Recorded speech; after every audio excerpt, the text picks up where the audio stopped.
have a question for General Caine relating to women serving in combat, and I'd like to hear your best military advice. Does the mere fact of women being in combat armed units lower standards or readiness if they meet the physical standards? Well, ma'am, the standards are set by the civilians. We have examples of women leading well across the joint force. I'll highlight some of our current commanders engaged in the fight in Epic Fury. Specifically, one of our bomb squadrons are led by an extraordinary female leader who's doing great work. And but those standards are set by. I'm sorry, I didn't mean to step on you. I think your answer is that in fact it does not lower standards of readiness. Second question, should every service member, regardless of gender, be permitted to serve in any role, including the combat arms, if they meet the standards established? Yes or no? Is that to me, ma'am? Over the last decade, since combat arms have been open to women, have you personally seen any instance where the standard resulted in a degradation in combat effectiveness? Apologies, I didn't hear your first question. The people policies are all set by the civilian leaders in the government.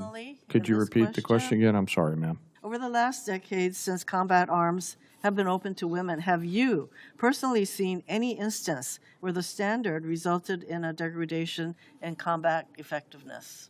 Again, I'll highlight that the standards are set by our civilian leaders. Women continue to perform well across a range of MOSs and jobs and AFSCs that are out there. No. I do need to get to a question for Secretary Hegseth. Prior to your nomination hearing, you said women shouldn't serve in combat armed units. At your confirmation hearing, you reversed course, and you basically said as long as the women meet the standards, they should be able to serve. But recently, you ordered a review of the effectiveness of women in combat roles, and I am concerned you are laying the groundwork to reverse the policy allowing women to serve in these units, because right now, current law, if you want to change this policy, current law requires you to submit a report to Congress justifying such a change. So did you order the review to support a potential decision to overturn the policy of having women in combat roles?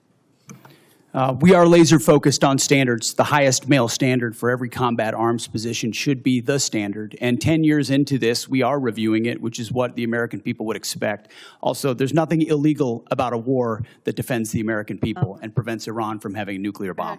You didn't answer the question, because the reason that you're asking for this review, I think, has to do with your earlier position that you don't think women should serve in combat roles. So now we have this study, and I'd like to ask you, will Senator, you reveal the study to the public, to the American people? Will you make the study public? Will you make that study? Yes or no? We're doing the study for that very reason, to ensure that real science is applied to this question and not social engineering like the previous administration. We appreciate your assurance that that will be made public. Support journalism you trust. Support PBS News. Donate now, or even better, start a monthly contribution today.